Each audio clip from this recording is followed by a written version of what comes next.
यदि आप पुनर्जन्म की व्याख्या करें तो कृपा होगी। पार्थ, इस सृष्टि के प्राणियों को मृत्यु के पश्चात अपने अपने कर्मों के अनुसार पहले तो उन्हें परलोक में जाकर कुछ समय बिताना होता है, जहां वो पिछले जन्मों में किए हुए पुण्य कर्मों अथवा पाप कर्मों का फल भोगते हैं। फिर जब उनके पुण्यों और पापों के अनुसार सुख दुख को भोगने का हिसाब खत्म हो जाता है, तब वो इस मृत्युलोक में फिर से जन्म लेते हैं। इस मृत्युलोक को कर्मलोक भी कहा जाता है, क्योंकि इसी लोक में प्राणी को वो कर्म करने का अधिकार है जिससे उसकी प्रारब्ध बनती है। हे केशव, हमारी धरती को मृत्युलोक क्यों कहा जाता है? क्योंकि हे अर्जुन, केवल इसी धरती पर ही प्राणी जन्म और मृत्यु की पीड़ा सहते हैं। अर्थात दूसरे लोकों में प्राणी का जन्म अथवा मृत्यु नहीं होती? नहीं अर्जुन, उन लोकों में प्राणी का न जन्म होता है और न मृत्यु, क्योंकि मैंने तुम्हें पहले ही बताया था कि मृत्यु केवल इस शरीर की होती है, आत्मा की नहीं। आत्मा तो न जन्म लेती है और न मरती है। तुमने तो यह भी कहा था कि आत्मा को सुख दुख भी नहीं होते, परंतु अभी कह रहे हो कि मृत्यु के पश्चात आत्मा को सुख भोगने के लिए स्वर्ग आदि में अथवा दुख भोगने के लिए नरक आदि में जाना पड़ता है। तुम्हारा मतलब यह है कि आत्मा को केवल पृथ्वी लोक पर ही सुख दुख नहीं होते, स्वर्ग अथवा नरक में आत्मा को भी सुख या दुख भोगने पड़ते हैं? नहीं अर्जुन, आत्मा को कहीं किसी स्थान पर या किसी काल में भी सुख दुख छू नहीं सकते, क्योंकि आत्मा तो मुझ अविनाशी परमेश्वर का ही प्रकाश रूप है। हे अर्जुन, मैं माया के अधीन नहीं, बल्कि माया मेरे अधीन है, और सुख दुख तो माया की रचना है। इसलिए जब माया मुझे अपने घेरे में नहीं ले सकती, तो माया के रचे हुए सुख या दुख मुझे कैसे छू सकते हैं? सुख दुख तो केवल शरीर के भोग हैं, आत्मा के नहीं। हे केशव, लगता है कि तुम मुझे शब्दों के मायाजाल में भरमा रहे हो। मान लिया कि सुख दुख केवल शरीर के भोग हैं, आत्मा इनसे अलिप्त है। फिर जो शरीर उनको भोगता है उसकी तो मृत्यु हो जाती है, वो शरीर तो आगे नहीं जाता। फिर स्वर्ग अथवा नरक में सुख दुख को भोगने कौन जाता है?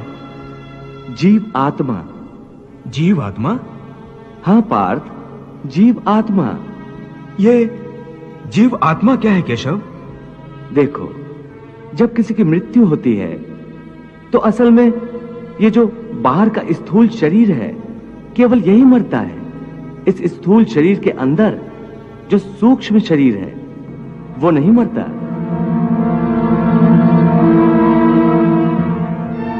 वो सूक्ष्म शरीर आत्मा के प्रकाश को अपने साथ लिए मृत्यु लोक से निकलकर दूसरे लोकों को चला जाता है।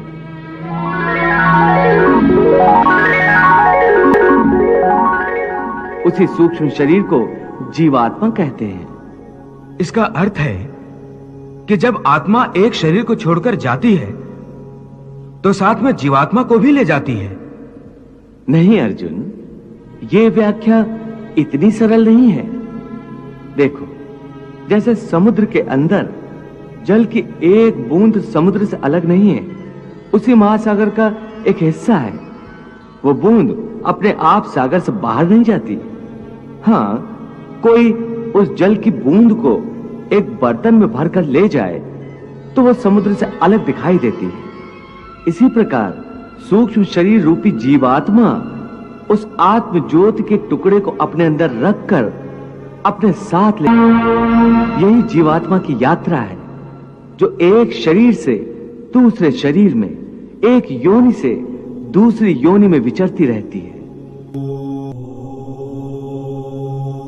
हे अर्जुन, जीवात्मा जब एक शरीर को छोड़कर जाती है तो उसके साथ उसके पिछले शरीर की वृत्तियां उसके संस्कार और उसके भले कर्मों का लेखा जोखा अर्थात उसकी प्रारब्ध सूक्ष्म रूप में साज जाती है।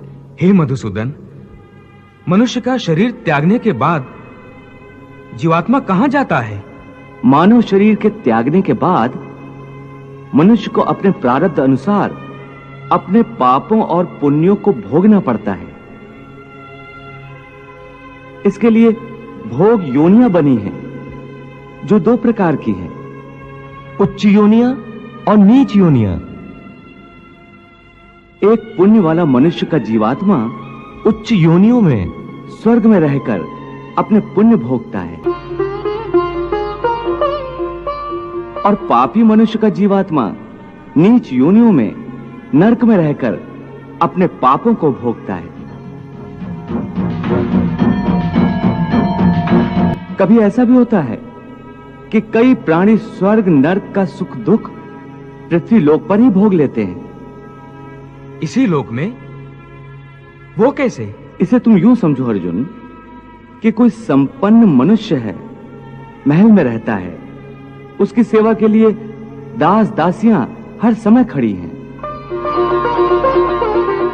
उसका एक इकलौता जवान बेटा है जिसे वो संसार में सबसे अधिक प्रेम करता है और अपने आप को संसार का सबसे भाग्यशाली मनुष्य समझता है। परंतु एक दिन उसका जवान बेटा अचानक किसी दुर्घटना में मारा जाता है। दुखों का पहाड़ उस पर टूट पड़ता है। संसार की हर वस्तु उसके पास होने के बावजूद भी वो दुखी रहता है और मरते दम तक अपने पुत्र की मृत्यु की पीड़ा से मुक्त नहीं होता। तो पुत्र के जवान होने तक उस मनुष्य ने जो सुख भोगे हैं वो स्वर्ग के सुखों की भांति थे और पुत्र की मृत्यु के बाद उसने जो दुख भोगे हैं वो नरक के दुखों से बढ़कर थे, जो मनुष्य को इसी तरह इसी संसार में रहकर भी अपने पिछले जन्मों के सुख दुख को भोगना पड़ता है। वाह प्रभु वाह। हे मधुसूदन, अब ये बताओ कि मनुष्य अपने पुण्यों को किन किन योनियों में और कहां भोगता है? हे अर्जुन, पुण्यवान मनुष्य अपने पुण्यों के द्वारा किन्नर, गंधर्व अथवा देवताओं की योनियां धारण करके स्वर्गलोक में तब तक रहता है जब तक उसके पुण्य क्षीण नहीं हो जाते। अर्थात ये कि प्राणी के हिसाब में जितने पुण्य कर्म होते हैं उतनी ही देर तक उसे स्वर्ग में रखा जाता है।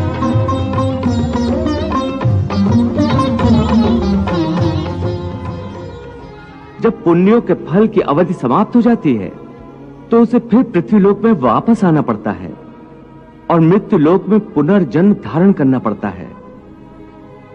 प्राप्य पुण्य कृताम लोकान उष्यत्वा शाश्वती समाह शुचीनाम श्रीमताम गेहे योग भ्रष्टो अभिजायते। परंतु स्वर्ग लोक में मनुष्य के पुण्य क्यों समाप्त हो जाते हैं? वहां जब वो देव योनि में होता है तो वो अवश्य अच्छे कर्म करता होगा, उसे इन अच्छे कर्मों का पुण्य तो प्राप्त होता होगा। नहीं अर्जुन, उच्च योनि में देवता बनकर प्राणी जो अच्छे कर्म करता है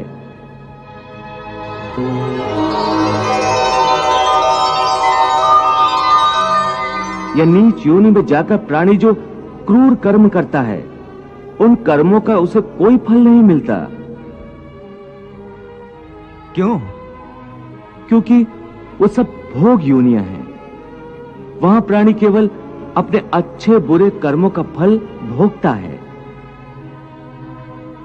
इन योनियों में किए हुए कर्मों का पुण्य अथवा पाप उसे नहीं लगता। हे पार्थ, केवल मनुष्य की योनि में ही किए हुए कर्मों का पाप या पुण्य होता है, क्योंकि यही एक कर्म योनि है। इसका अर्थ यह हुआ कि यदि कोई पशु किसी की हत्या करे तो उसका पाप उसे नहीं लगेगा, और यदि कोई मनुष्य किसी की अकारण हत्या करे तो पाप लगेगा। बिल्कुल ठीक। परंतु ये अंतर क्यों?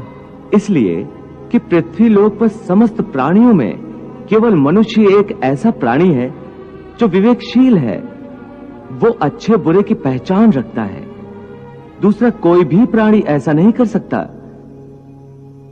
इसीलिए यदि सांप किसी मनुष्य को अकारण भी डस ले और वो मर जाए तो सांप को उसकी हत्या का पाप नहीं लगेगा। इसी तरह शेर दूसरे जानवरों की हत्या करता है तो उसे उसके पाप नहीं लगता। या बकरी का उदाहरण लो। बकरी किसी की हत्या नहीं करती, घास फूस खाती है। इस कारण वो पुण्य की भागी नहीं बनती। पाप पुण्य का लेखा जोखा अर्थात प्रारब्ध केवल मनुष्य का बनता है। इसीलिए जब मनुष्य अपने पाप और पुण्य भोग लेता है तो उसे फिर मनुष्य की योनि में भेज दिया जाता है। ते तम भुक्त्वा स्वर्ग लोकम विशालम क्षीणे पुण्ये मर्त लोकम विशंति एवं त्रैधर्मम अनुप्रपन्ना गतागतम काम कामा लभन्ते। अर्थात देवों की योनियों में जो मनुष्य होते हैं वो अपने सुख भोग कर स्वर्ग से भी लौट आते हैं। हाँ, और मनुष्य की योनि प्राप्त होने पर फिर कर्म करते हैं। क्या कोई ऐसा स्थान नहीं जहां से लौटकर आना ना पड़े और जन्म मरण का ये चक्र समाप्त हो जाए? ऐसा स्थान केवल परम धाम है, अर्थात मेरा धाम, जहां पहुंचने के बाद किसी को लौटकर नहीं आना पड़ता। इसी को मोक्ष कहते हैं। न तद्भास्यते सूर्यो न शशांको न पावकः यद गत्वा न निवर्तन्ते तद धाम परमम मम।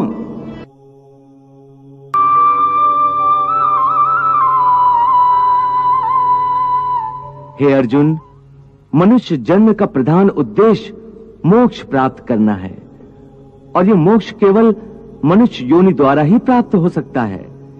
इसीलिए मनुष्य के शरीर को मोक्ष का द्वार कहा जाता है। हे अर्जुन, मानव शरीर बड़ी मुश्किल से मिलता है। इसे यूं ही गंवाना नहीं चाहिए। देवता भी मानव शरीर की आकांक्षा करते हैं, परंतु मनुष्य की विडंबना यही है कि वो इस शरीर को अर्थात मोक्ष के अवसर को गंवाता रहता है। सारी आयु भोग विलासों में बिताता है, यहां तक कि जब शरीर छूटने का समय आता है तब भी वासना उसका पीछा नहीं छोड़ती।